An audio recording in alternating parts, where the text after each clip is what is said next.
I'm Phoebe Phillips. Welcome to my blogcast. This video corresponds with my written blog post, and the link is in the show notes. How are you dealing with piles of past paperwork and memories? When my business ended, I was left with 27 plus years of line sheets, ads, customer letters, photos, and a plethora of memories and marketing material. Several years ago, I spent a weekend stuffing them all into drawers, cabinets, and boxes at my studio. We're moving from the city next year, and I will not be taking all this paper junk along. I found a way to clean up my past. This post is about dealing with stuff. Files, photos, memories, all stacked in drawers. I made it a YouTube video so you can actually see what I did with one of my past creative businesses.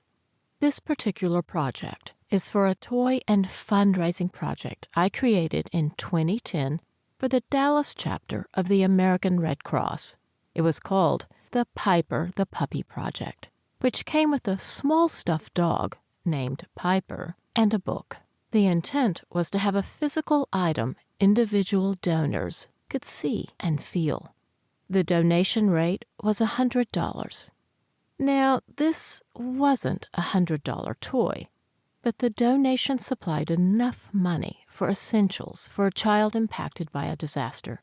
And yes, they got to keep a comforting Piper the puppy and a paper storybook. Each Piper created, and there were 8,000, represented a $100 asset to the individual ARC chapter.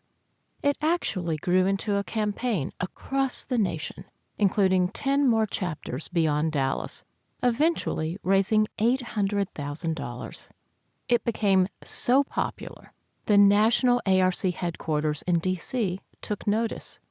A year was spent planning Piper the Puppy for national launch. It eventually stalled and ended due to the ARC being a large bureaucracy filled with employees changing positions within the company almost monthly. There was no one person inside the headquarters that stayed long enough to advocate for Piper. As it ended, I was told that, in truth, they didn't really want to get involved with such a small project as $100 individual donations, even if it had raised a significant amount of money for those chapters. These were considered to be small, burdensome donations that required too much attention from employees, as they had to write thank you notes and manage a storage closet for Piper and other things.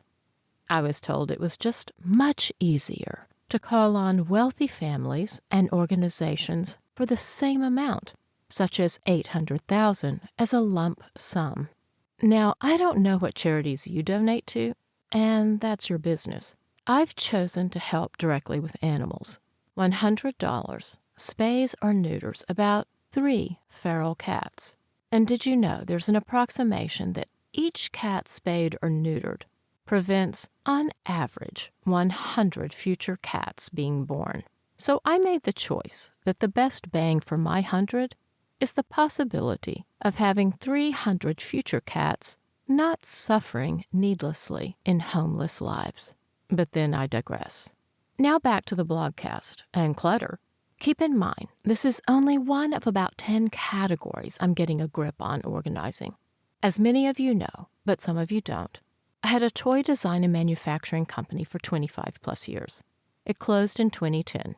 That said, I loaded all my files, photos, line sheets, ads, customer letters, artistic sketches, everything into drawers and cabinets to deal with later. And later has arrived. We will be moving next year, and I'm not taking these drawers of paper and memories with me. What I will be taking are POD memory books, and there are many companies to choose from. Do your own research. For this Piper the Puppy project, I chose Mixbook, and there's a link in the body of this post to Mixbook. I'm sorting only what I find valuable to remember, images that I can fondly peruse for many years to come over a cup of hot tea. I can look at them and say, my company created this. I'm also taking a few of the physical items I want to keep and styling them on a bookcase shelf along with the memory book, which will be set in a picture easel on the shelf. You can see all of this and how it progresses in this YouTube video. I'm packing the chosen remains of each project after each book is completed. Here's what I'm doing. A display is laid out on the future shelf. I take a photo, print it, and it all packs together in a small, labeled moving box. This includes the physical items I've chosen to keep, the memory book, and the printed photo. The snapshot is a record of how it's to be styled and to be visually recreated in our new home. What I discovered is there is a lot of mental weight attached to past projects. It's like mud sticking your feet on the ground, making the business of moving forward sticky. I have many new and exciting projects that deserve my full attention and energy. What I find is, as I glance at these stacks of the past, my heart sinks a little bit.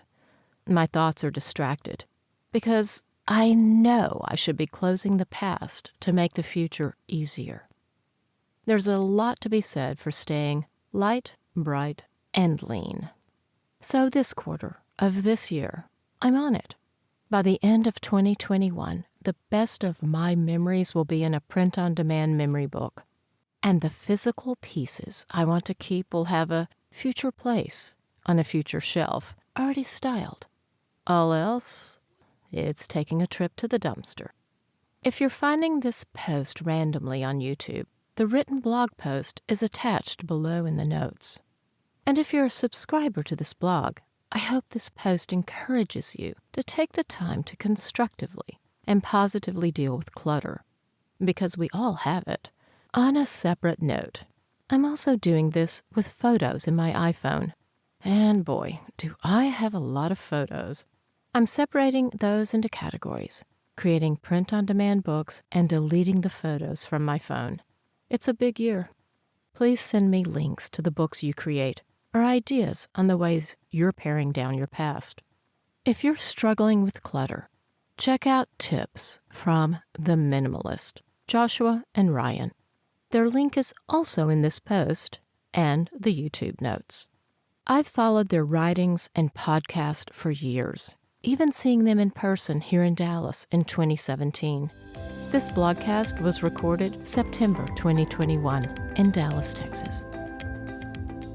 Thanks for listening. I'll see you next time.